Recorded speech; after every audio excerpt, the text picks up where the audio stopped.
पहली बार यकीन हुआ कि दुनिया ग्लोबल विलेज है। 5 के 5 हिस्सों पर एक साथ हमला हुआ है। न्यू वर्ल्ड ऑर्डर के तहत सोचने और समझने के अलावा छूने, चखने और सूंघने पर भी पाबंदी है। मोहब्बतों में लम्स का तस्वुर मतरूक हो गया है।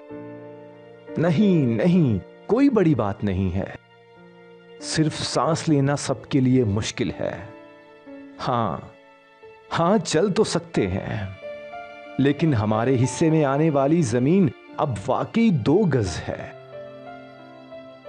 सर्विस कार्ड, प्रॉपर्टी के पेपर और गाड़ी की चाबी देखी है किसी ने? साइंस ने बड़ी तरक्की कर ली है वाकई। कमरे की खिड़की से नजर आने वाला बालिश्त भर आसमान हमारी कुल कायनात है। ये बायोमेट्रिक सिस्टम एडवांस टेक्नोलॉजी पर हंस क्यों रहा है? दिलचस्प बात यह है कि अब बरहमन भी अछूत हो गए हैं। स्टॉक एक्सचेंज की क्या पोजीशन है? हां, रेट बड़ी तेजी से ऊपर जा रहा है। शेयर्स का नहीं, डेथ का। नेचर ने सिस्टम को अजीब तरह बैलेंस किया है।